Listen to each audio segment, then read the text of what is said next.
এরপরে প্রশ্ন হলো, সিগারেট খেলে 40 দিন নামাজ রোজা কবুল হয় না, এটা কি হাদিস দ্বারা প্রমাণিত? ধূমপানকারীর মুখ থেকে যে দুর্গন্ধ হয়, ধূমপানকারী নিজে যারা আছেন, আমি মাঝে মধ্যে বলি ভাই, নর্দমার কাছে ড্রেনের কাছে গিয়ে একটু ড্রেনের গন্ধটা শুকে, এরপর নিজের মুখের গন্ধটা শুকে দেখেন যে ওইটার চাইতে আপনার মুখের গন্ধ মারাত্মক। আমি একবার ঢাকার এক হাসপাতালে মসজিদের পাশে সালাত আদায় করতে দাঁড়াইছি, আমার পাশে একজন দাঁড়াইছে, তার শরীর থেকে যেই গন্ধ, আমি চিন্তা করলাম এই লোকটাকে কিছু একটা বলা দরকার, কিন্তু বললে মাইদ্যেরও খাওয়ার ভয় আছে। তো আমি তাড়াতাড়ি পকেট থেকে কাগজ কলম নিয়ে বের করে সুন্দর করে লিখলাম, ভাই যেই গন্ধ ভাই আজকে আমি শুকতে হলো, আমার সালাত নষ্ট হওয়ার উপক্রম। কি সালাত আদায় করছি, মনোযোগ পুরাটা আপনার দুর্গন্ধে আমার দখল করে নিয়ে গেছে।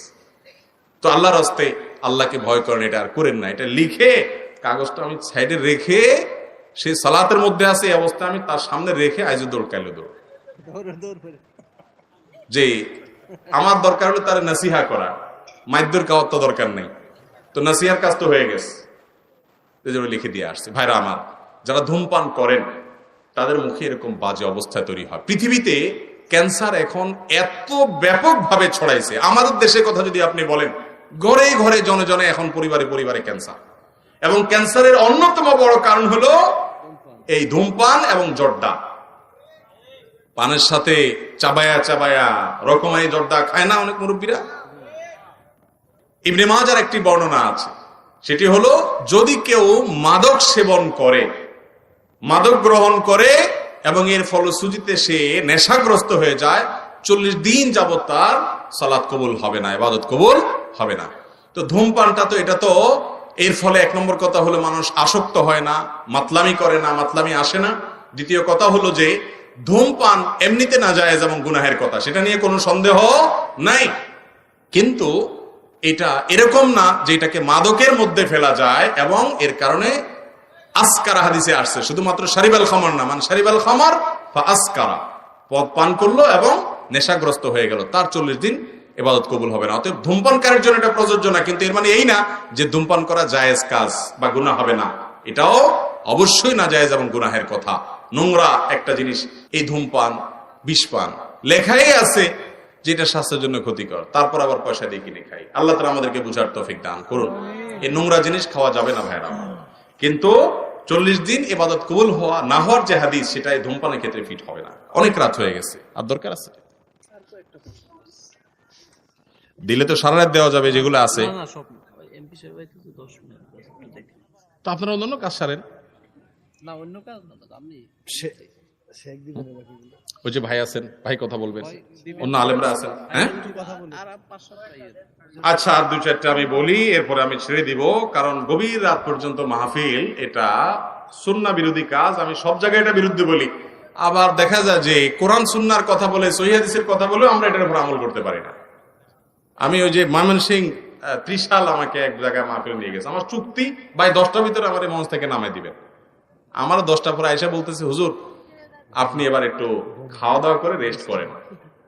আমি কেন, আপনার সবাই শেষে যাইতে হবে, তো আমরা ডেকে নেব। ঠিক 11টার পরে আসছে আমার ডাকার জন্য। তো ভাই, এটাতে কোনো সহি পদ্ধতি হলো না। সুন্নতের আমল যদি আমরা না করি, দুনিয়াতে কি করবে? আল্লাহ তাআলা আমাদেরকে আমলের তৌফিক দান করুক। ভাই যাই হোক, যেহেতু কয়েকটা প্রশ্ন উত্তর দেওয়ার জন্য কর্তৃপক্ষ অনুরোধ করেছেন, আমরা কয়েকটা প্রশ্ন উত্তর দিচ্ছি, এরপর ইনশাআল্লাহ অন্যান্য ওলামা ইকরাম কথা বলবেন। এমপি সাহেব নাকি আসছেন, উনি কথা বলবেন ইনশাআল্লাহ।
তো